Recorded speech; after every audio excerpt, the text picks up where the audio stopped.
Hello everyone, welcome to turning point Anju's talk show. ఈ talk show అనేది చాలా powerful talk show అవుతుంది. So ఈ పర్టికులర్ ఎపిసోడ్లోకి ఒక స్పెషల్ గెస్ట్ని అయితే ఇన్వైట్ చేయడం జరిగింది. జనరల్గా మనం చేసే ఈ టర్నింగ్ పాయింట్ పాడ్కాస్ట్లో పర్టికులర్గా ఆస్పిరెంట్స్ని ఉద్దేశించి మీకు కావలసిన మోటివేషన్, గైడెన్స్, మెంటర్షిప్, అదేవిధంగా డిఫరెంట్ కాంపిటేటివ్ ఎగ్జామ్స్ క్రాక్ చేసిన స్టూడెంట్స్ నుంచి వాళ్ళ జీవితాల నుంచి మనం తీసుకోవాల్సిన ఇంపార్టెంట్ పాయింట్స్, వాళ్ళు ఎలాంటి ఇష్యూస్ ఫేస్ చేశారు, వాళ్ళ స్ట్రాటజీస్ ఏంటి, ఇవన్నీ డిస్కస్ చేస్తాం. వాటితో పాటు డిఫరెంట్ కాంపిటేటివ్ ఎగ్జామ్స్కి ప్రిపరేషన్ చేసే మెంటార్స్ ఎవరైతే ఉంటారో, ట్రైనర్స్ ఎవరైతే ఉంటారో వాళ్ళను కూడా తీసుకొస్తున్నాం. సో వాళ్ళ నుంచి కూడా 100% మీ జీవితాల్లో మీరు ఎగ్జామ్ క్రాక్ చేసే విధంగా ఉపయోగపడే విధంగా టర్నింగ్ పాయింట్స్ అయితే 100% ఉంటాయి. ఈ పర్టికులర్ పాడ్కాస్ట్ని కూడా స్టార్టింగ్ నుంచి ఎండ్ వరకు చూడండి. 100% ది బెస్ట్ ఉంటుంది. వెరీ స్పెషల్గా యూపీఎస్సి క్రాక్ చేయాలనుకున్న వాళ్ళకి, అదే కాకుండా మన ఏపీఎన్ తెలంగాణ స్టేట్స్లో గ్రూప్స్ క్రాక్ చేయాలనుకుంటే డెఫినెట్గా ఈ పాడ్కాస్ట్ అనేది చాలా చాలా ఉపయోగపడుతుంది. ఇదొకటే కాదు, మీరు ఏ కాంపిటేటివ్ ఎగ్జామ్ ప్రిపేర్ అవ్వగానే మోటివేషన్ అనేది చాలా చాలా ఇంపార్టెంట్, లైఫ్ లెసన్స్ అనేది చాలా చాలా ఇంపార్టెంట్. అవన్నీ కూడా ఈ పాడ్కాస్ట్లో ఉండబోతున్నాయి. డెఫినెట్గా ఈ పాడ్కాస్ట్ని మిస్ అవ్వకుండా స్టార్టింగ్ నుంచి ఎండ్ వరకు చూడండి. ఈ పర్టికులర్ పాడ్కాస్ట్లో మనం ఇన్వైట్ చేసే పర్సన్ అండర్ గైడెన్స్లో more than 80 students IAS ranks తెచ్చుకోవడం జరిగింది. అదేవిధంగా ఏపీఎస్సి గ్రూప్ 1లో 30+ స్టూడెంట్స్ ర్యాంక్స్ రీసెంట్గా రావడం జరిగింది.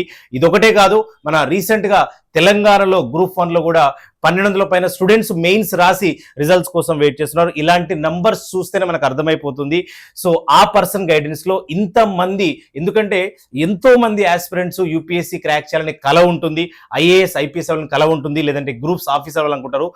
ఇలాంటి వందల వేల మంది జీవితాల కళను నెరవేర్చడానికి వెనుక ఉన్న వ్యక్తిని మనం ఈరోజు అయితే ఇన్వైట్ చేయడం జరిగింది. స్పెషల్ గెస్ట్ అనుకుంటున్నాను, ఎందుకంటే నేను ప్రిపరేషన్లో ఉన్నప్పుడు కూడా సార్ గైడెన్స్ నాకు చాలా చాలా ఉపయోగపడింది. డెఫినెట్గా ఆ పర్టికులర్ పర్సన్ విష్ణువర్ధన్ గారు. So welcome to the turning show sir. Sir మనకు ఎంఏ ఆంథ్రపాలజీ కూడా చేశారు. ఎందుకంటే మనకు హైదరాబాద్లో ఆంథ్రపాలజీ చేసే వాళ్ళకు డెఫినెట్గా ఆంథ్రపాలజీ మెయిన్స్ ఆప్షన్లు చేసుకునే వాళ్ళకు సార్ కూడా ఒక మంచి ఇంపార్టెంట్ సోర్స్ అవుతారు. డెఫినెట్గా అది చాలా చాలా ఇంపార్టెంట్ పాయింట్.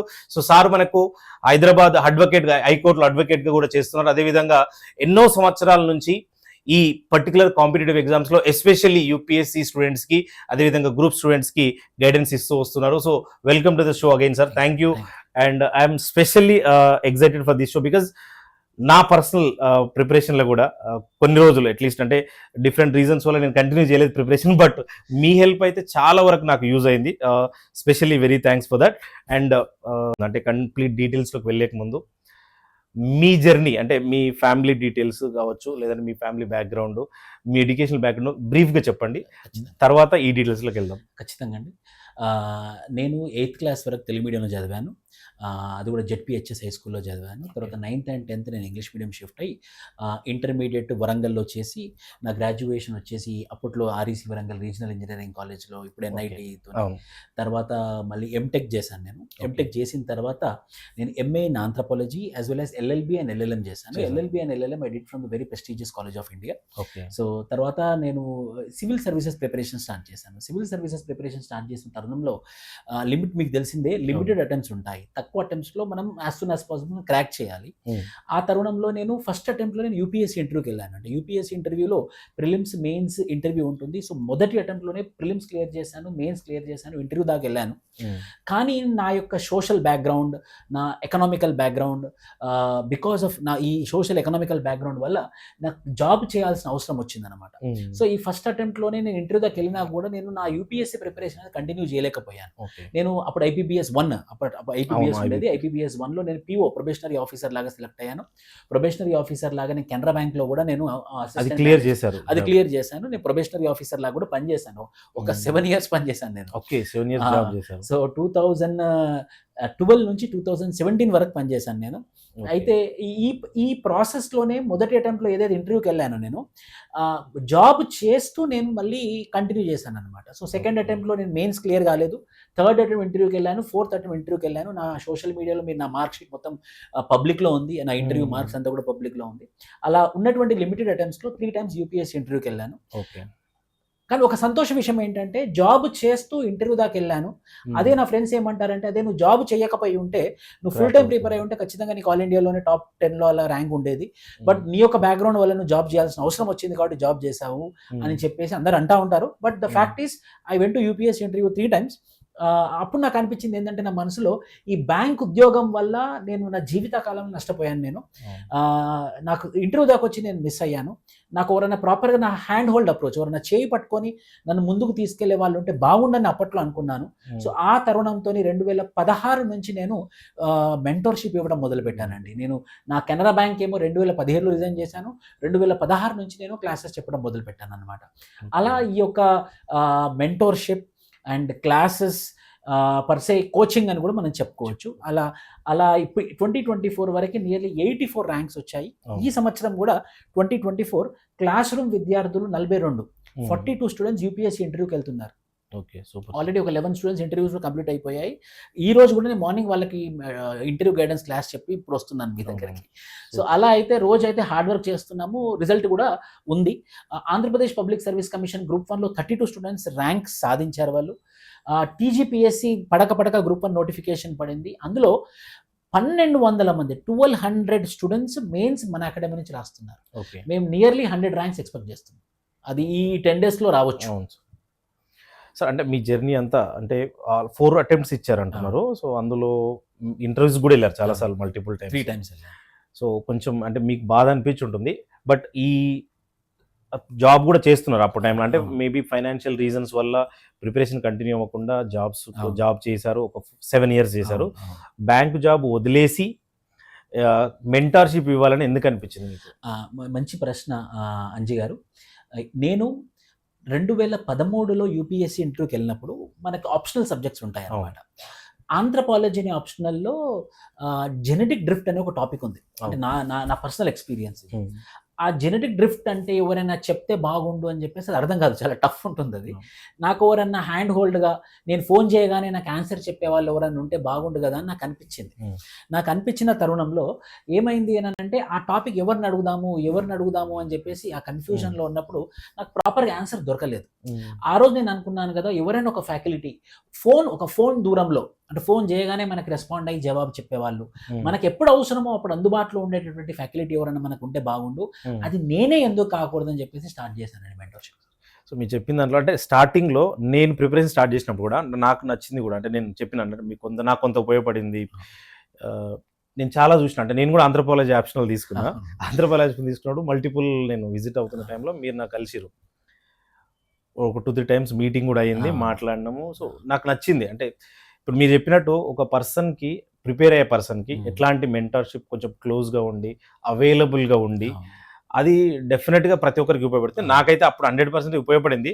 నేను చాలా రోజులు చాలా సీరియస్గా ప్రిపేర్ అయినా, బట్ అప్పటికే నాకు మ్యారేజ్ అయ్యి ఉండడం, సో డిఫరెంట్ రీజన్స్ వల్ల కంటిన్యూ చేయలేకపోయినా. బట్ ఆ పర్టికులర్ పీరియడ్ ఏదైతే నేను కోచింగ్ కూడా మ్యాక్సిమం క్లాసెస్ అటెండ్ అయినా, ఆల్మోస్ట్ మొత్తం అటెండ్ అయినా. జనరల్ స్టడీస్ కూడా నాకు హెల్ప్ చేశారు. అంటే నేను వేరే ఈ ఆంథ్రపాలజీ ఒకటే కాకుండా నేను జిఎస్ కోచింగ్ తీసుకోలేదు. జిఎస్లో ఎట్లా వెళ్ళాలనేది కూడా కొంత బేసిక్ గైడెన్స్ నాకు దొరికింది. పర్టికులర్గా బుక్స్ విషయంలో కానీ, మెటీరియల్స్ ఇంకా డీటెయిల్గా మాట్లాడదాం సార్. బట్ ఇప్పుడు మీరు చెప్పిన పాయింట్, ఒక ఆస్పిరెంట్కి ఎవరైతే కొత్తగా వస్తారో వాళ్ళకి మీరు చేసే ఈ మెంటర్షిప్ కానీ, ఆ హ్యాండ్ హోల్డ్ అనేది చెప్పారో స్టూడెంట్స్కి అవైలబుల్ కూడా చాలా డెఫినెట్గా చాలా మందికి మంచి పాయింట్ అది మీ దగ్గర నుంచి. అది ఒకటి ఏంటంటే, విద్యార్థులకి వాళ్ళకేం కావాలో మనం ఇవ్వడం. టీచర్ అని అతను ఏం చేయాలి అని అంటే, విద్యార్థులకు ఏం అవసరమో అది ఇవ్వాలి, మన దగ్గర ఏముందో వాళ్ళకి ఇవ్వడం కాదు. సో అక్కడ ఆ చిన్న లాజిక్, ఆ గ్యాప్ ఉందన్నమాట ఈ కాంపిటేటివ్ ఎగ్జామినేషన్స్లో. ఈ కాంపిటేటివ్ ఎగ్జామినేషన్ వేరు, అకాడమిక్స్ వేరు. అకాడమిక్స్లో ఏంటంటే మన దగ్గర ఏముందో అది ఇస్తే వాళ్ళు నేర్చుకుంటే వాళ్ళు పాస్ అయిపోతారు. ఇక్కడ కావాల్సింది పాస్ అవ్వడం కాదు, ఇక్కడ కావాల్సింది ఏంటంటే అందరికన్నా ముందంజలో ఉండాలి. అందరికన్నా ముందంజలో ఉండాలంటే వాళ్ళకి ఏం కావాలో అది ఇవ్వాలి మనం. ఆ ముందంజలో ఉండాలంటే వాళ్ళకి తెలుసు ఏం అవసరమో, అది ఆ దారి ఒకటి మాత్రం చూపిస్తే ఖచ్చితంగా సక్సెస్ అవుతారు. ఓకే. సో మీరు 2016 నుంచి మెంటర్షిప్ కూడా స్టార్ట్ చేశారు. సో నేను కూడా అదే టైంలో ప్రిపరేషన్కి వచ్చిన మధ్యలో, అంటే స్టార్టింగ్ నుంచి కూడా చూసిన. మేబీ ఈ స్పెషల్ పాయింట్ వల్ల చాలామంది అయితే అట్రాక్ట్ అయ్యారు. దానివల్ల ఆబ్వియస్లీ మంచి ర్యాంక్స్ వచ్చిన తర్వాత 100% అంటే మంచి గ్రోత్లో ఉన్నది. So super sir. అంటే ప్రజెంట్ అయితే ఇప్పుడు కూడా మీరు చాలా ర్యాంక్స్ ఎక్స్పెక్ట్ చేస్తున్నారు. సో నెక్స్ట్ యూపీఎస్సీ స్టాటిస్టిక్స్ చూస్తే అంటే జనరల్గా నేను కూడా పర్సనల్గా ఎగ్జామ్ రాసాను, ఒక 2-3 అటెంప్ట్స్ ఇచ్చాను, నేను క్లియర్ చేయలేదు. బట్ ఇప్పుడు ప్రజెంట్ స్టాటిస్టిక్స్ చూస్తే నేను అప్పటి నుంచి కూడా ప్యారలల్గా మీన్ కాంపిటేటివ్ ఎగ్జామ్స్కి కోచింగ్ ఇవ్వడం, క్లాసెస్ ఇవ్వడం, మన దాంట్లో కూడా నేను చాలాసార్లు క్లాసెస్ చెప్పాను. సో స్టాటిస్టిక్స్లో జనరల్గా ఒక ఆల్ ఓవర్ ఇండియాలో 13 to 15 lakhs అప్లికేషన్స్ వస్తాయి ఎవ్రీ ఇయర్, ఎన్ని వేకెన్సీస్ ఉండను. జనరల్గా అయితే 700 నుంచి 900 మధ్యలో వేరీ అవుతుంటాయి, 1000 వరకు. 13 lakhsలో ఆర్ 15 lakhsలో ఒక 50% స్టూడెంట్స్ ఎగ్జామ్ అపియర్ చేస్తారు. వాళ్ళలో కూడా కేవలం ఒక 13,000-14,000 మెంబర్సే ప్రిలిమ్స్ క్లియర్ చేసి మెయిన్స్కి వెళ్తూ ఉంటారు. ఫైనల్గా సెలెక్ట్ అయ్యేది మాత్రం కేవలం ఒక 700 నుంచి ఒక 1000 మెంబర్స్ వేకెన్సీస్ ఉన్నదాన్ని బట్టి. ఈసారి మనకు 900+ ఉన్నాయి. సో ఇది జనరల్ స్టాటిస్టిక్స్, ఇవి కరెక్టేనా సార్? దానికి అడిషనల్గా మన తెలుగు స్టేట్స్ గురించి మాట్లాడితే రఫ్గా ఒక నాకు తెలిసినంత వరకు ఒక 70,000-80,000 ఏదైనా ఉంటే కరెక్షన్ చేయండి. 70,000-80,000 మెంబర్స్ జనరల్గా రాస్తుంటారు, అప్లై చేస్తుంటారు. వాళ్ళలో ఓన్లీ 500-600 మందే క్లియర్ చేస్తుంటారు, ప్రిలిమ్స్ క్లియర్ చేస్తుండే అనేది ప్రిలిమ్స్ వరకే. అంటే ఇంత తక్కువ నెంబర్ క్లియర్ చేసే వాళ్ళు 14,000-15,000 మెంబర్స్లో మన తెలుగు స్టేట్స్ నుంచి నెంబర్ తక్కువ ఉంది. అసలు మన వాళ్ళకి అవేర్నెస్ లేకపోవడం కారణమా? అసలు మన వాళ్ళు యూపీఎస్సీ వరకు భయపడి చదవలేకుండా పోతారా? అంటే ఏం రీజన్స్ ఉంటాయి? మీరు ఇన్ని సంవత్సరాలు అబ్జర్వ్ చేసి ఉంటారు. సో నాకు కూడా కొన్ని పాయింట్స్ తెలుసు, బట్ మీ సైడ్ నుంచి మీరు ఇంకా క్లోజ్గా దాంట్లో వర్క్ చేస్తున్నారు కాబట్టి ఏంటి రీజన్ అనుకుంటున్నారు? చాలా మంచి ప్రశ్న అంజీ ఇది. ఎందుకనంటే నేను మీకు నంబర్స్తో నేను చెప్తాను మీకు. ఫర్ ఎగ్జాంపుల్ ఇప్పుడు 2025 నోటిఫికేషన్ ఉంది ఇప్పుడు రైట్ నౌ. జనవరి 21st నోటిఫికేషన్ వచ్చింది. ఫిబ్రవరి 11th వరకు అప్లై చేసుకోవచ్చు. సో ఫిబ్రవరి 11th వరకు మీరు అప్లై చేసుకోవచ్చు. కాబట్టి ఎన్ని పోస్టులు వచ్చాయో చెప్తాను. 974కి నోటిఫికేషన్ వచ్చింది ఇప్పుడు 2025కి. ఎవరైతే అస్పైర్ అవుతున్నారో వాళ్ళకి, అంటే approximately I will take it as 1000. So ఎలా ఉంటుందంటే ఒక 1000 పోస్టులకి 12:13, 13 times people will be qualifying for mains. అంటే ఒక 10 లక్షల అప్లికేషన్స్, మినిమం టు మినిమం 10 లక్షల అప్లికేషన్స్ వస్తాయండి. ఆ 10 లక్షల అప్లికేషన్స్లో నియర్లీ 7 lakhs 8 lakhs అపియర్ అవుతారు ఎగ్జామినేషన్. 50% అపియర్ అవుతారు. అంటే ఒక 5 lakhs పీపుల్ అపియర్ అయ్యారు అనుకోండి. అందులో 1:13 అంటే 13,000 మంది మాత్రమే మెయిన్స్ రాస్తారు. మళ్ళీ 13,000 మంది ఎవరైతే మెయిన్స్ రాశారో అందులో నుంచి ఫైనల్గా 1000 పోస్ట్ ఉంటే 2.5 పోస్ట్ ఇంటర్వ్యూకి అటెండ్ అవుతారు. అంటే ఆ 13,000లో నుండి 2,500 మంది ఇంటర్వ్యూ అటెండ్ అవుతారు. యూపీఎస్సీ ఢిల్లీలో దోల్పూర్ హౌస్ అంటారు అక్కడ. ఒకసారి ఇంటర్వ్యూకి వచ్చామంటే వాళ్ళు టికెట్స్ పంపిస్తారు, రైల్వే టికెట్స్ పంపిస్తారు, మనకు అకామిడేషన్ లేదంటే అకామిడేషన్ ఇస్తారు. ఎస్సీ ఎస్టీకి అయితేనేమో వాళ్ళు కనీసము బస్ కిరాయిలు కూడా ఇస్తారు అన్నమాట. సో 2,500 పీపుల్ ఇంటర్వ్యూ చేస్తారు, అప్పుడు 1000 పీపుల్స్ తీసుకుంటారు అనమాట. ఈ తరుణంలో లెక్కేస్తే మన తెలుగు రాష్ట్రాల నుండి, మన ఆంధ్రప్రదేశ్, మన తెలంగాణని చూసుకుంటే ఒక 80,000 నోటిఫికేషన్స్, 80,000 అప్లికేషన్స్ వెళ్తే 600 మందే మెయిన్స్ రాస్తున్నారు. అంటే 600 స్టూడెంట్స్ మాత్రమే ప్రిలిమ్స్ క్లియర్ అవుతుంది. మరి అదే నార్త్ ఇండియా చూసుకుంటే ఓన్లీ ఉత్తరప్రదేశ్లో నియర్లీ 2 లక్షల మంది అప్లై చేస్తే 5,000 మంది ఉత్తరప్రదేశ్ అండ్ బీహార్ నుండి ఉంటారు ప్రిలిమ్స్ క్లియర్ చేసేవాళ్ళు. మన రాష్ట్రాల నుండి, మన తెలుగు రాష్ట్రాల నుండి మాత్రం ఆంధ్రప్రదేశ్ అండ్ తెలంగాణ 600 మందే ఉంటారు. మనం ఇవి చెప్పేది ఇప్పుడు ఏపీ తెలంగాణ రెండు కలిపి యునైటెడ్ ఆంధ్రప్రదేశ్ చెప్తున్నాను నేను. ఎందుకు ఇంత తక్కువ నేను బాగా అనలైజ్ చేసుకొని ఎలాగైనా సరే మన తెలుగు విద్యార్థులు కూడా ర్యాంకులు రావాలి, మన వాళ్ళు కూడా బ్యూరోక్రసీలో ఉండాలి, టాప్ బ్యూరోక్రసీలో ఉండాలని చెప్పేసి ప్రయత్నం చేసినప్పుడు మన వాళ్ళకి మీరు అన్నట్టు అవగాహన లేదు. వాళ్ళు ఏంటంటే మనలాగా ఇంజనీరింగ్ మెడిసిన్ అనుకోరు. మనం ఏంటి ఎంసెట్ లేకపోతే ఐఐటి నీట్. వాళ్ళు అలా కాదు. మొదటి రోజు నుంచి 10th class 9th class 8th class నుంచి వాళ్ళ పేరెంట్స్ సీడ్ వేస్తారు అనమాట. కాంపిటేటివ్ ఎన్విరాన్మెంట్, గవర్నమెంట్ జాబ్ అని చెప్పి. ఇది ఒకటే కదా సార్, అంటే మధ్యలో అంటే ఒక యూపీఎస్సీ కాదు, ఈవెన్ సెంట్రల్ గవర్నమెంట్లో మనకి ఎస్ఎస్సి జాబ్స్ కానీ, రైల్వే జాబ్స్ కానీ, మీరు ఇలా క్రాక్ చేసిన బ్యాంక్ జాబ్స్ కానీ, అవి రెగ్యులర్గా ఎవ్రీ ఇయర్ పడుతుంటాయి. వాటి మీద కూడా చాలా మందికి అవగాహన లేదు. ఈవెన్ 10th క్లాస్ క్వాలిఫికేషన్ నుంచి ఎన్నో జాబ్స్ పడుతున్నాయి, ఎన్నో వేల పోస్టులు పడుతున్నాయి. సో జాబ్స్ అయితే అంటే చాలా మందికి అవగాహన లేదు, అందులో కూడా చాలా మంది క్లియర్ చేయరు. మన వాళ్ళు నేను ఒకటి చెప్తానండి, మన వాళ్ళు ఏం చేస్తారనంటే ఎంతో కష్టపడి అమీర్పేట్కి వచ్చి అమీర్పేట్లో ఒక సాఫ్ట్వేర్ కోర్స్ నేర్చుకొని దానికి ఫీజు కట్టి కోడింగ్ నేర్చేసుకొని సాఫ్ట్వేర్కి వెళ్ళి మండే నుంచి ఫ్రైడే వరకు పొద్దున్న నుంచి రాత్రి దాకా అదే పనిగా మన ఎల్ఎన్టీ చైర్మన్ గారు చెప్పినట్టు 18 గంటలు పనిచేసి హార్డ్ వర్క్ చేసి అన్ని జబ్బులు తెచ్చుకుంటారు. అదే నార్త్ ఇండియన్స్ తెలివిగా స్టాఫ్ సెలక్షన్ కమిషన్ రాస్తారు, సిడిఎస్ రాస్తారు, ఎన్డీఏ రాస్తారు, లేకపోతే బ్యాంక్ ఎగ్జామ్స్ రాస్తారు. గవర్నమెంట్ ఉద్యోగాలలో మీరు ఎక్కడ చూసినా సరే 80% of the government employees are from North India and 20% of the employees are only from South India. మన వాళ్ళు గవర్నమెంట్ ఎంప్లాయ్మెంట్లో తక్కువ. సెంట్రల్ అసలుకి సమాజానికి మనం ఏమైనా చేయాలి, సమాజానికి మన వల్ల ఏదైనా మార్పు రావాలి అంటే మనం గవర్నమెంట్ దాంట్లోకి వెళ్ళాలి, గవర్నమెంట్ సెక్టర్లో వెళ్ళాలి.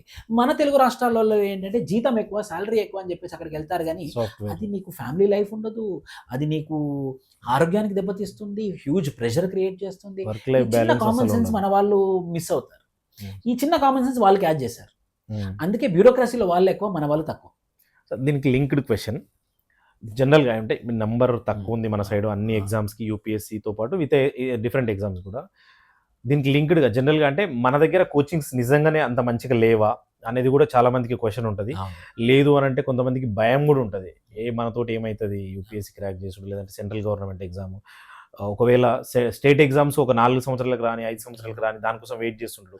అది ఎస్ఐ కానిస్టేబుల్ కానీ, గ్రూప్ 4 కానీ, విఆర్ఓ, ఎనీ జాబ్, ఆడ పడే పోస్టులు 1000-1500 ఉంటాయి. బట్ ఇక్కడ ఈవెన్ ఫర్ ఎగ్జాంపుల్ రీసెంట్గా రైల్వేలో ఒక 32,000 వేకెన్సీస్ 10th క్వాలిఫికేషన్స్ వచ్చినాయి. బట్ మన వాళ్ళకి ఎవరికి తెలియదు, అప్లై చేయాలి.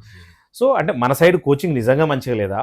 ఫర్ ఎగ్జాంపుల్ యూపీఎస్సీ గురించి మాట్లాడితే మన హైదరాబాద్లో యూపీఎస్సీకి ఇచ్చే అట్లాంటి టాప్ లెవెల్ కోచింగ్ ఇచ్చే ఫ్యాకల్టీ లేరా?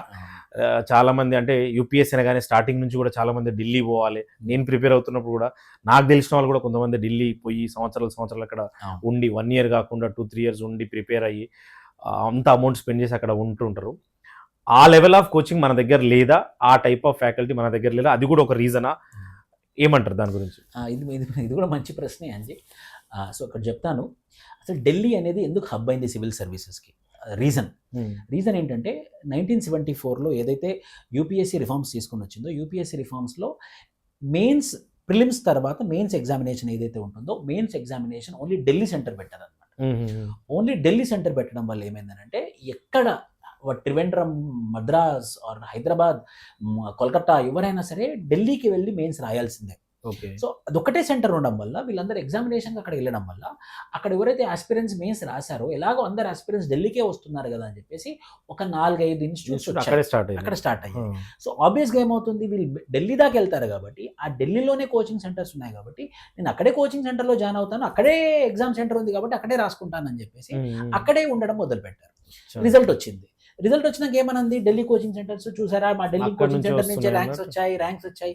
ఇక్కడ అర్థం కాదు ఏంటంటే ఎగ్జామ్ సెంటర్ ఓన్లీ ఢిల్లీ ఉండడం వల్ల, ఎలాగో ఎగ్జామ్ సెంటర్ అక్కడే ఉంది కదా అని చెప్పేసి స్టూడెంట్స్ అందరూ అక్కడ రావడం వల్ల అక్కడ రిజల్ట్ జనరేట్ అయింది.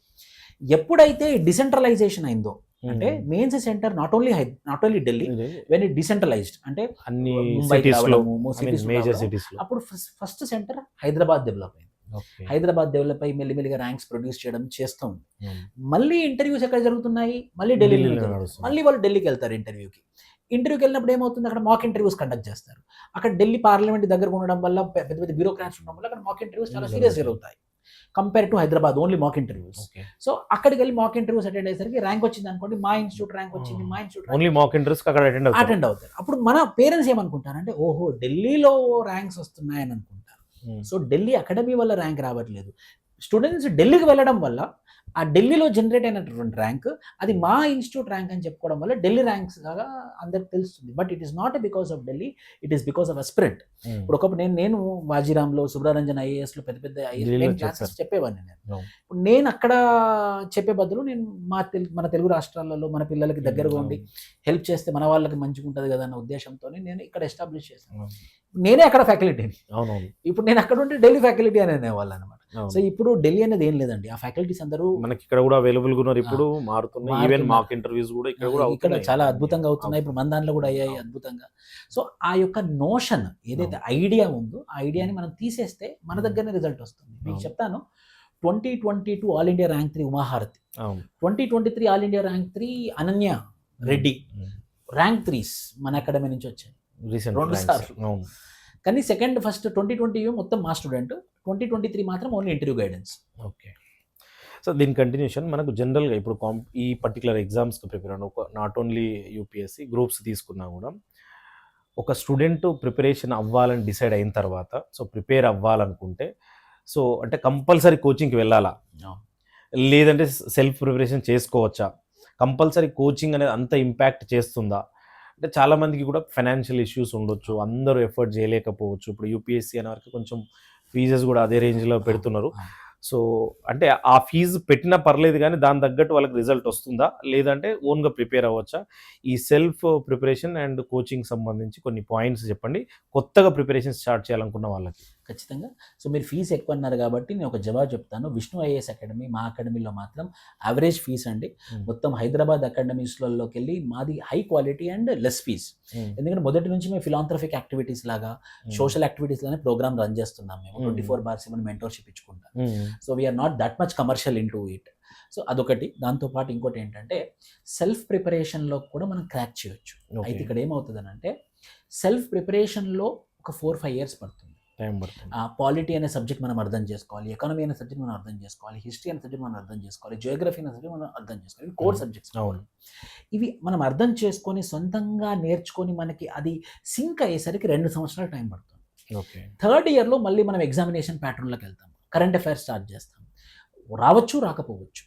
సో రాలేదనుకోండి, మనకి మన పక్క నుండి బాబు ఈ కారణం చేత నీకు రాలేదు నాయన, దీని బదులు ఇలా నువ్వు ప్రిపేర్ అవుతే నీకు బాగుంటుంది అని చెప్పే వాళ్ళు మెంటార్ ఉండాలి. సో కోచింగ్లలో కూడా అండి, అన్ని కోచింగ్ సెంటర్స్ అనే కాదు, ఎక్కడైతే హ్యాండ్ హోల్డ్ అప్రోచ్ మన చేతి పట్టుకొని నడిపిస్తారు అనే నమ్మకం ఉంటుందో అలాంటి అకాడమీస్లో మాత్రమే జాయిన్ అవ్వాలి. ఏదో పేరు ఉంది కదా, పెద్ద బ్రాండ్ ఉంది కదా అని మనం జాయిన్ అయిపోయామనుకోండి, అప్పుడు ఫ్యాకల్టీ నుంచి ఎట్లాంటి హెల్ప్ దొరకకుంటే మాత్రం వేస్ట్. ఇంకా ఫ్యాకల్టీ మొత్తం ఫ్యాకల్టీ డిఫైన్డ్. అంతే కదా సార్. అంటే ఆబ్వియస్లీ అంటే ఎగ్జామ్ ఏదైనా క్రాక్ చేయాలంటే ఆస్పిరెంట్ కావాల్సింది ఆ టైంలో వాళ్ళు అవైలబుల్ ఉండి చెప్తే ఆబ్వియస్గా క్రాక్ చేయాలి. ఫ్యాకల్టీ బేస్డ్ అకాడమీస్లలో కోచింగ్ తీసుకుంటే మాత్రం ఖచ్చితంగా మీకు సక్సెస్ వస్తుంది.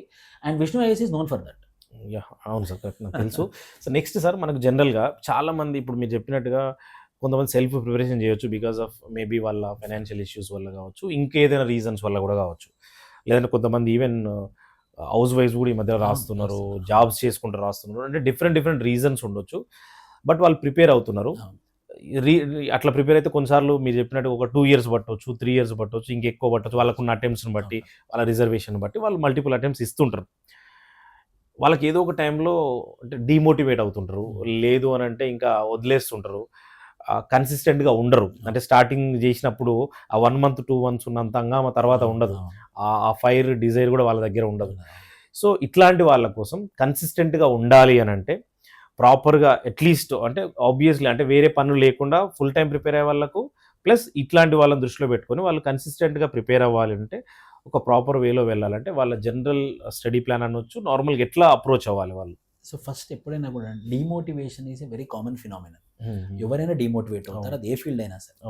ఎప్పుడైనా మనం డిమోటివేట్ అయినప్పుడు మనము మన దగ్గర ఉండాల్సింది ఏంటంటే స్ట్రాంగ్ వై కార్డ్.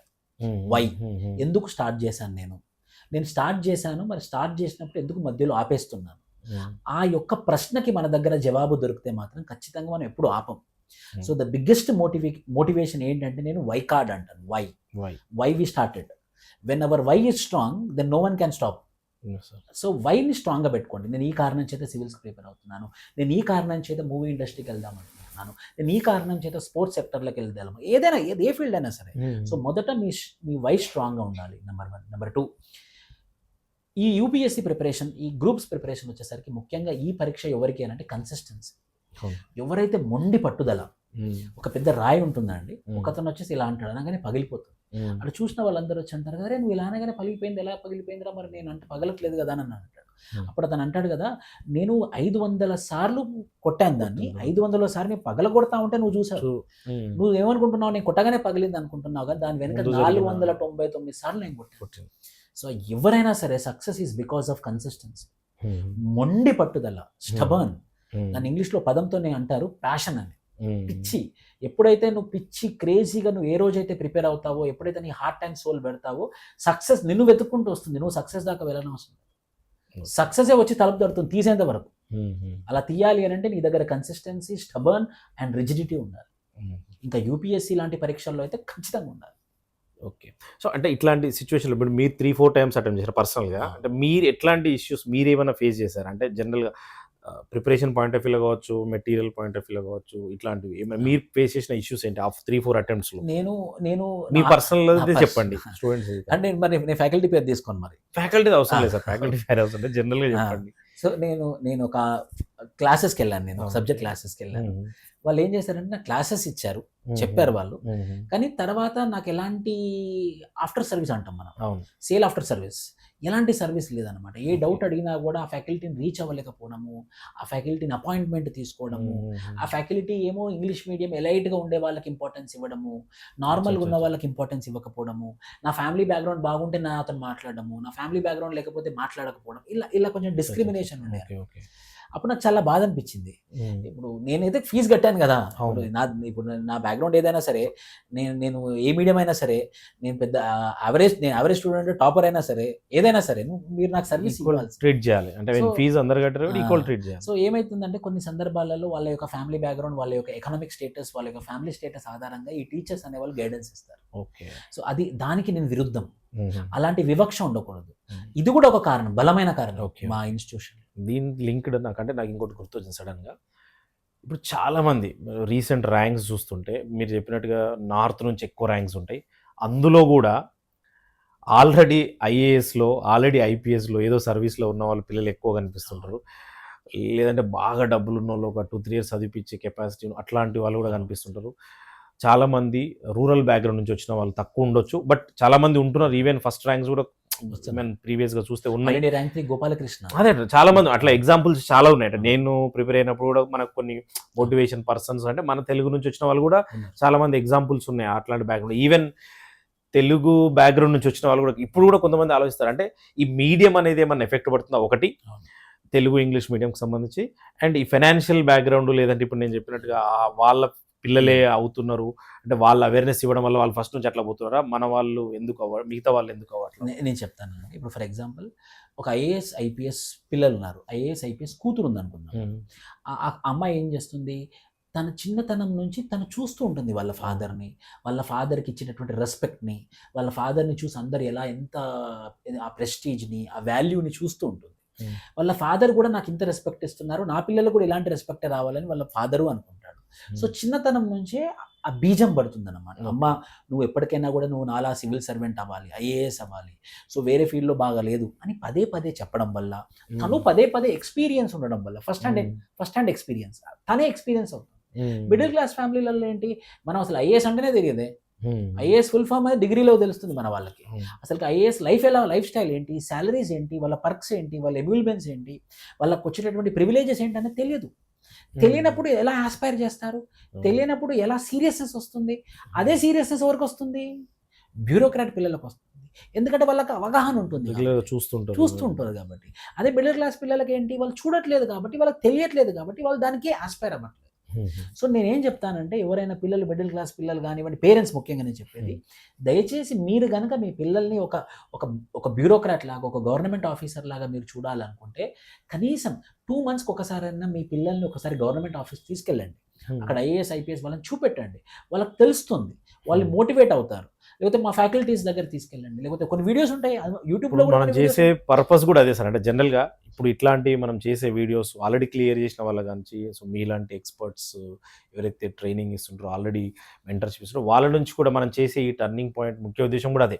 అంటే ఎక్కువ మెంబర్స్కి అవేర్నెస్ వస్తుంది, తెలుస్తుంది. అంటే ఒక్క యూపీఎస్సీనే కాదు, ఎనీ పర్టికులర్ కాంపిటేటివ్ ఒక గవర్నమెంట్ జాబ్ రావడానికి ఈ పాయింట్స్, అంటే మనం ఇంతసేపు మనం వీడియో చేస్తాము, మీరు చెప్పిన దాంట్లో అంటే మీ పర్సనల్ ఎక్స్పీరియన్సెస్ కావచ్చు, లేదంటే మీరు ఇచ్చే స్ట్రాటజీ టిప్స్ కావచ్చు, ఇవన్నీ ఎవరికొకరికి ఉపయోగపడినా చాలు మనకు. సో దాని కంటిన్యూషన్ సార్, మనకు జనరల్గా చాలామంది ఒకవేళ ఇప్పుడు స్టార్ట్ చేసే వాళ్ళకి 2026లో మన నోటిఫికేషన్ వచ్చింది, అప్లై చేసుకుంటారు. వాళ్ళు క్రాక్ చేయాలంటే A to Z కొన్ని పాయింట్స్ స్ట్రాటజీ పాయింట్ ఆఫ్ వ్యూలో వాళ్ళకు మీరు ఇచ్చే స్ట్రాటజీ టిప్స్ కొన్ని చెప్పండి. నేను ఒక టైం టేబుల్ చెప్తాను. 2026 మీరు కనుక TSPSC group 1, APPSC group 1, TSPSC group 2, APPSC group 2 UPSC prepare అవ్వాలి, 2026లో క్రాక్ చేయాలి అని అంటే, ఇప్పుడు ఫిబ్రవరి మార్చ్ 2 నెలలు ఎన్సీఆర్టీ బుక్స్ చదవండి. April May June July August September October November December 9 months మొత్తం క్లాసెస్, కోచింగ్ అయినా సరే, సెల్ఫ్ ప్రిపరేషన్ అయినా సరే, ఏదైనా మొత్తం క్లాసెస్ సబ్జెక్ట్ మొత్తం కంప్లీట్ చేసుకోండి. మీకంటూ సొంతంగా నోట్స్ ప్రిపేర్ చేసుకొని మీ నోట్స్ మీ దగ్గర రెడీమేడ్గా పెట్టుకోండి. 2026 జనవరి 1 కల్లా మీరు ప్రిలిమ్స్ ప్రిపరేషన్లో దిగిపోండి, ప్రిలిమ్స్ కోసం ప్రిపరేషన్లో స్టార్ట్ చేయండి. 2026 మేలో ప్రిలిమ్స్ ఎగ్జామినేషన్ ఉంటుంది, ప్రాపర్గా 2026 ప్రిలిమ్స్ క్లియర్ చేయండి. ప్రిలిమ్స్ క్లియర్ అయిన వాళ్ళు మెయిన్స్కి వెళ్తారు కాబట్టి ఆగస్ట్లో ఉంది next year mains. So August మెయిన్స్కి 3 months మెయిన్స్కి ప్రిపేర్ అవ్వండి, then you will go for interview. ఇలా గనక ఒక 2 సంవత్సరాలు ప్రాపర్ ప్రణాళికతోని కనుక ప్రిపేర్ అవుతే ఎవరు ఆపలేరు. ఓకే. రోజుకు 12 గంటలు ఫుల్ టైం చదివేవాళ్ళు, కొందరు పాపం వర్క్ చేయాల్సిన, నాలాంటి వాళ్ళు వర్క్ చేయాల్సిన అవసరం ఉంటుంది. అలాంటి వాళ్ళు మీరు ప్లాన్ చేసుకోవాలండి. మార్నింగ్ ఒక 5 అవర్స్, ఈవినింగ్ ఒక 5 అవర్స్. Okay sir. ఇందులో మీరు స్టార్టింగ్‌లో ఎన్‌సీఈఆర్‌టీ చదవమని చెప్పారు. అంటే ఎన్‌సీఈఆర్‌టీ అనేది కంపల్సరీ, అంటే కంపల్సరీ చదవాలా? ఆ ఫౌండేషన్ ఉంటే ఈజీ అవుతుందంటారా? ఎన్‌సీఈఆర్‌టీ అనేది ఏంటంటే సెంట్రల్ గవర్నమెంట్ యొక్క స్కూల్ బుక్స్. అవును. ఇవేంటంటే మనకి బేసిక్ ఫౌండేషన్ ఇస్తుంది, బేసిక్స్ ఇస్తుంది. అంటే ఏంటంటే మనం ఏదో డెమోక్రసీ ఏదో చదివేస్తాం, అసలుకి ప్రజాస్వామ్యం అంటే ఏంటి, రిపబ్లిక్ అంటే ఏంటి, సెక్యులరిజం అంటే ఏంటి, ఫ్రెటర్నిటీ అంటే ఏంటి, ప్రియాంబుల్ అంటే ఏంటి, అసలు రాజ్యాంగం అంటే ఏంటో తెలియదు. అది తెలియకుండా వాళ్ళు ముందుకు చదువుకుంటూ వెళ్ళిపోతారు అనమాట. ఆ బేసిక్స్ ఇంపార్టెంట్. ఎవరైతే బేసిక్స్లో స్ట్రాంగ్ ఉంటారో వాళ్ళే క్రాక్ చేస్తారు ఎగ్జామ్. సో ఈ 2 నెలలు మీరు ఎన్సీఆర్టీ చదువుతూ మీ యొక్క బేసిక్స్ని బిల్డప్ చేసుకోవాలి. ఓకే. సో చాలామంది స్ట్రాంగ్గా డిసైడ్ అయిన వాళ్ళు ఆల్రెడీ నోటిఫికేషన్ వచ్చేసి ఇంకా స్టార్ట్ చేద్దాం అనుకున్న వాళ్ళు ఏం చేస్తారంటే యూట్యూబ్లో కొన్ని వీడియోస్, ఆల్రెడీ టాపర్స్ వీడియోస్ కావచ్చు, లేదంటే మీలాంటి ఎవరో వీడియోలు చూస్తారు, ఒక బుక్ లిస్ట్ రాసుకుంటారు. మీరు కొన్ని చెప్తారు. For example most of the books కొన్ని సిమిలర్గా ఉంటాయి, కొన్ని డిఫరెంట్గా ఉంటాయి, కొన్ని మేబీ వేరే వేరే ఇన్స్టిట్యూట్ బుక్స్ కూడా అన్నీ రాసుకొని. అంటే నేను కూడా కొన్నిసార్లు అప్పుడు చాలా బుక్స్ తిరిగినా చేసిన కాబట్టి చెప్తాను. ఇప్పుడు చాలామంది మిస్టేక్ ఎట్లా చేస్తుంటే ఇంకా ఒక బుక్, ఒక సబ్జెక్ట్ తీసుకొని, పాలిటీ తీసుకుంటే ఒక 2-3 బుక్లు, జియోగ్రఫీ 2-3 బుక్లు, బయట దొరికే స్టాండర్డ్ బుక్స్తో పాటు ఒక పర్టికులర్ ఇన్స్టిట్యూట్ వాడు కోచింగ్ తీసుకున్న దగ్గర ఇట్లా అన్ని ఫైలప్ చేస్తే ఒక సబ్జెక్ట్ మీద ఒక 4-5 బుక్లు అవుతున్నాయి. అవన్నీ అవుతుంది అంటారు. అట్లా చేస్తే కరెక్టేనా? ఇప్పుడు ఫర్ ఎగ్జాంపుల్ నేను చెప్తానండి, నేను మెగ్రా హిల్స్ పబ్లికేషన్స్ తెలుసు కదా, వరల్డ్లోనే top 7th publications in the world. నేను ఆథర్లో ఒక బుక్ రాశాను. అందులో ఆంథ్రోపాలజీ బుక్ నేనే ఆథర్. దట్ ఆ బుక్ పేరు కంప్లీట్ ఆంథ్రోపాలజీ. అంటే మొత్తం paper 1 and paper 2 of anthropology ఆ పర్టికులర్ బుక్లో ఉంది, మెగ్రా హిల్స్ పబ్లికేషన్. బయట మార్కెట్లోకి వెళ్తే ఎన్నో పుస్తకాలు దొరుకుతాయి. పీనాథ్ ఆంథ్రోపాలజీ సబ్జెక్ట్కి పీనాథ్ అనేది, లేకపోతే ఎంబర్ అండ్ ఎంబర్, స్కూపింగ్ బుక్ అని చాలా బుక్స్ ఉంటాయి. ఇవన్నీ నేను ఇవన్నీ కలిపి ఒక బుక్లా చేశాను. ఇంటెలిజెంట్ మ్యాన్ ఏం చేశాడంటే ఇదంతా ఎక్కడ ఉంది, ఒకటే ఒక సోర్స్ చదవాలి. ఎప్పుడైనా కూడా మల్టిపుల్ సోర్సెస్ చదవద్దు. ఇప్పుడు మనం ఉన్నాం అనుకోండి, అది జస్ట్ ఎగ్జాంపుల్గా చెప్తున్నాను నేను. మనకి ఇప్పుడు పెళ్ళైన తర్వాత ఒక వైఫ్ ఉంది, ఆ వైఫ్తో చాలా కమిట్మెంట్ ఉన్నాం అనుకోండి, లైఫ్ చాలా హ్యాపీగా ఉంటుంది. అలా కాకుండా వాడు అడిగి చూస్తున్నాడు అనుకోండి, ఇటు వైఫ్తో గొడవ అవుతుంది, అక్కడ గొడవ అవుతుంది. దాని అర్థం ఏంటి, ఎప్పుడైతే మనం సింగిల్ మైండెడ్తో ఉంటామో, సింగిల్ బుక్తో ఉంటామో, సింగిల్ ఎజెండాతో ఉంటామో సక్సెస్ అవుతుంది. సో తక్కువ రిసోర్సెస్ చదవాలి, ప్రాపర్గా చదవాలి, మల్టిపుల్ టైమ్స్ చదవాలి. అది మల్టిపుల్ టైమ్స్ చదవాలి. అప్పుడు కూడా అంటే నేను చదివినప్పుడు మీరు చెప్పింది అదే, ఒక బుక్ తీసుకొని దాన్నే 100 సార్లు ఇక రిపీటెడ్గా రివిజన్, ఇట్లాంటి మిస్టేక్స్ చాలామంది చేస్తుంటారు. అండ్ దీంట్లో సార్ అంటే యూపీఎస్సీ కానీ గ్రూప్స్ కానీ మాక్ టెస్ట్లు ఇంపార్టెన్స్ ఏంటి? ఏదైనా కూడా టెస్ట్ అనేది చాలా ఇంపార్టెంట్. ఇప్పుడు క్రికెట్ ఆడుతున్నాను అనుకోండి, వాళ్ళు నెట్ ప్రాక్టీస్ చేస్తారు. వీళ్ళు సినిమా వాళ్ళు అనుకోండి, వాళ్ళు రిహార్సల్స్ చేస్తారు వాళ్ళు. అలానే యూపీఎస్సీ ఎగ్జామ్, ప్రతి ఎగ్జామ్ వాళ్ళు మాక్ టెస్ట్ ప్రాక్టీస్ చేయాలి. అదేంటంటే మనము రియల్ బ్యాటిల్ ఫీల్డ్లోకి వెళ్ళే కన్నా ముందు మనం ప్రాక్టీస్ చేస్తే మనం ఏ స్థాయిలో ఉన్నామో తెలుస్తుంది. కాబట్టి మన యొక్క డ్రాబ్యాక్స్, మన యొక్క స్ట్రెంగ్స్, మన యొక్క వీక్నెస్ తెలుస్తాయి. కాబట్టి మనం ఇంకొంచెం అది అధిగమించి, ఆ ఛాలెంజెస్ని అధిగమించి ముందుకెళ్ళి మనం ఇంకా ప్రిపేర్ కావచ్చు అనమాట. సో ఖచ్చితంగా ఇది ఎవరైనా కూడా మాక్ టెస్ట్ సిరీస్లు జాయిన్ అవ్వడం చాలా అవసరం. కోచింగ్ తీసుకున్నా తీసుకోకపోయినా మాత్రం టెస్ట్ సిరీస్ రాయాలండి, కంపల్సరీ అవసరం. సో దీని కంటిన్యూషన్ అంటే ఫైనల్గా, అంటే మనం క్లోజ్ చేసే ముందు, ఒక స్టూడెంట్, ఎనీ స్టూడెంట్ ఒక అంటే గవర్నమెంట్ జాబ్ తెచ్చుకోవాలని చాలామందికి ఉంటుంది. అంటే ఇప్పుడు ఆల్ ఓవర్ మన ఏపీ తెలంగాణ స్టేట్ మొత్తంలో రూరల్ బ్యాక్గ్రౌండ్ నుంచి వచ్చి నోటిఫికేషన్స్ వస్తున్నాయని, స్టేట్ నోటిఫికేషన్స్ కానీ సెంట్రల్ కానీ చాలామందికి అవగాహన లేదు. దానికోసం మేము కూడా డిఫరెంట్ యాక్టివిటీస్ చేస్తున్నాం. డిఫరెంట్ ఇంజనీరింగ్ కాలేజెస్ కానీ, డిగ్రీ కాలేజ్ కానీ, ఇంటర్ కాలేజ్లో కూడా మేము కొన్ని సెషన్స్ కండక్ట్ చేస్తూనే ఉన్నాం. సో మీరు కూడా కొన్ని చేసినట్టున్నారు. సో ఈ అవేర్నెస్ వల్ల ఇప్పుడు కొంతమందికి తెలుస్తుంది. ఈ అవేర్నెస్తో పాటు కొంతమంది ప్రిపరేషన్ చేద్దాం అనుకుంటున్నారు. సో అట్లాంటి వాళ్ళకి ఒక మంచి ఇంపార్టెంట్ మోటివేషనల్ పాయింట్స్ కావచ్చు, లేదంటే వాళ్ళకి గైడెన్స్ కాబట్టి ఒక 3 పాయింట్లు చెప్పండి. అవి చెప్పే ముందు, ఇప్పుడు ప్రజెంట్ డేస్లో ఈ డిజిటలైజేషన్ వల్ల ప్రతి ఒక్కరి చేతిలో ఫోన్ ఉంది, వాళ్ళకి కావాల్సిన డీటెయిల్స్ అన్నీ దొరుకుతాయి. మనం చెప్తే వినరు. అంటే ఈవెన్ మన లాంటి ట్రైనర్స్ కానీ ఎవరైనా చెప్పినా వాళ్ళు ఇనే స్టేజ్లో లేరు, మాకు తెలుసులే అన్నట్టు ఉంటుంటారు. బట్ వాళ్ళు అవి చూడరు. అందులో ఆ ఇన్స్టా, ఫేస్బుక్లో ఏదో చేసుకుంటా అనవసరమైన చూసుకుంటుంటారు. ఆ డిస్ట్రాక్షన్ గురించి ఈ 3 ఇది చెప్పి ఆ 3 లాస్ట్ మోటివేషన్ పాయింట్ చెప్పండి. ఇంగ్లీష్లో పదం ఉంటుంది, డొమసైల్ స్వాడ్ అని, అంటే ఆర్ డబుల్ ఎడ్జ్డ్ స్వాడ్. అంటే 2 ఫోన్ అనుకోండి, అవును. అది పదను. ఎలా పదను? అది మనం ప్రాపర్గా వాడామనుకోండి, ఫోన్ ఇచ్చినంత ఇన్ఫర్మేషన్ ఏది ఇవ్వదు. అదే సార్, అంటే దాంట్లో చాలా Proper గా పాజిటివ్ వాడాలి. పాయింట్స్ Proper గా వాడితే వాడాలి. అది మనం ప్రాపర్గా వాడలేదనుకోండి, అదే పదను మన పీకం కోసేస్తుంది. సో దాన్ని ఎలా వాడతాం అన్నది చాలా చాలా ఇంపార్టెంట్. నేను ఉమాహారతి ఎగ్జాంపుల్ తీసుకుంటాను, ఆల్ ఇండియా ర్యాంక్ 3. తను చెప్పింది ఎన్నో ఇంటర్వ్యూలో, చాలా ఇంటర్వ్యూలో, మన అకాడమీ దాంట్లో కూడా ఉంది. నేను ఫోన్ 24/7 వాడేదాన్ని. నాకు ఒక పుస్తకం ఓపెన్ చేసినప్పుడు అక్కడ ఒక అక్షరం నాకు అర్థం కాకపోతే ఫోన్లో చూసుకునేదాన్ని. నేను అలా ఫోన్ని నేను వాడడం వల్ల నాకు ఇమ్మీడియట్గా రిసోర్సెస్ దొరికిపోయేవి, ఇమ్మీడియట్గా నాలెడ్జ్ వచ్చేది, కాబట్టి పెండింగ్లో పెట్టేదాన్ని కాదు అని చెప్పింది అనమాట. సో ఫోన్ని ఎలా వాడతామన్నది చాలా ఇంపార్టెంట్. మీరు ఫోన్ని ఒక మన ఒక పదునైనటువంటి ఒక ఐరన్ని మనము ఒక రాడ్లా తయారు చేయొచ్చు, లేకపోతే ఒక ఐరన్ రస్ట్లా కూడా తయారు చేయొచ్చు. అది మన చేతిలో పని. సో ఇది రెండోది.